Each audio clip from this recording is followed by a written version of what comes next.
Hey everyone, it's me, I'm back. As you can see today, I'm not in my flat. Here, I'm in my own language academy, which you might know I have, maybe not. It's a new one. It's not just mine, I do share it with someone else.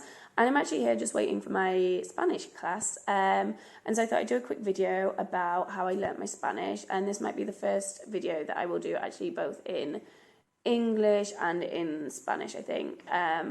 So I started to learn Spanish when I went to university, so when I was 18. Before that, I'd never studied Spanish before, only French. And at uni, I studied both Spanish and French, but French was like my main subject. My class was very intense for 2 years. So because French was my main subject, I went across to France for 1 year, whereas a lot of people in my beginner's Spanish class were studying it with like events management, tourism, international relations, or another subject. And so when I went to France, they all had to come to Spain. So I had 2 years like super intense. I had like grammar, vocabulary, but not a lot of time to really like practice them.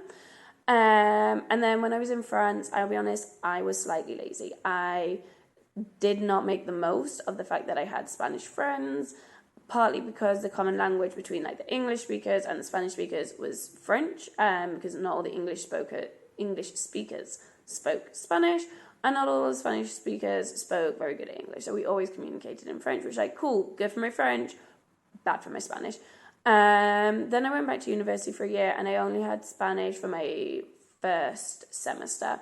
And then I stopped studying Spanish, not through choice. It was the way that like my course worked. And so by the time I finished Spanish at university and finished university, my Spanish was not good. And I was like, hey, what am I going to do? I can't put it on my curriculum. So I was like, let's go to Spain, improve my Spanish, figure out what I want to do in my life.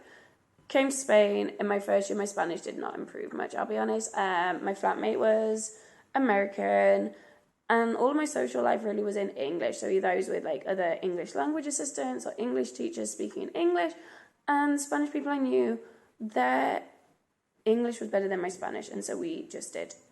We spoke in English.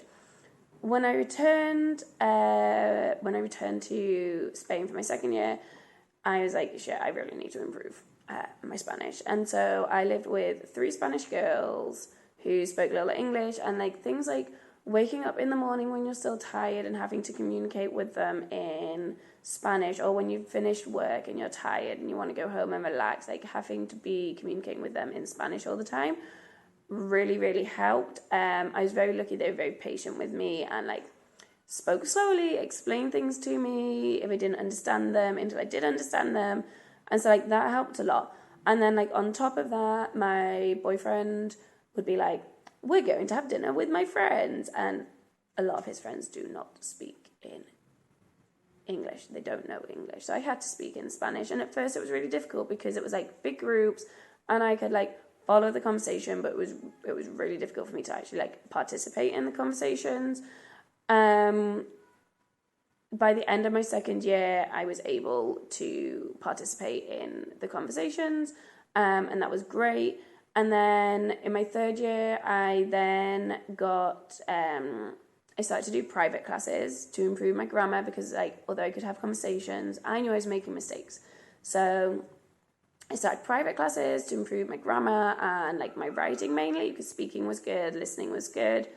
I did those for a year and then I stopped. And then this year in the academy, we offer Spanish for as a foreign language. And so I am doing Spanish classes for an hour and a half a week here. And so honestly, although I have done quite a lot of like educational Spanish, a lot of my Spanish and most of it that I have has come actually from just like living here. And I'll be honest, before I came, I didn't believe all these people when I was learning languages that were like, the best thing is to go to a country and live in the country and you have to like learn it.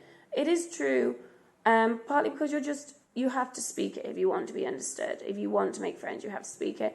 And also because the Spanish that you speak in your day-to-day life is also kind of different to the Spanish that you will learn in a formal educational setting.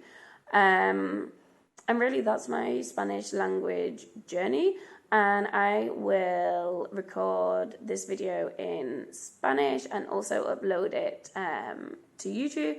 And if it's something that you're interested in, is like me doing the videos in both English and Spanish, then please, please, please let me know. And if you're enjoying these videos, then please don't forget to like, comment, and subscribe to my channel. And also don't forget, I am on Instagram at gal.in.galicia. And I will see you next week for another video. Bye bye!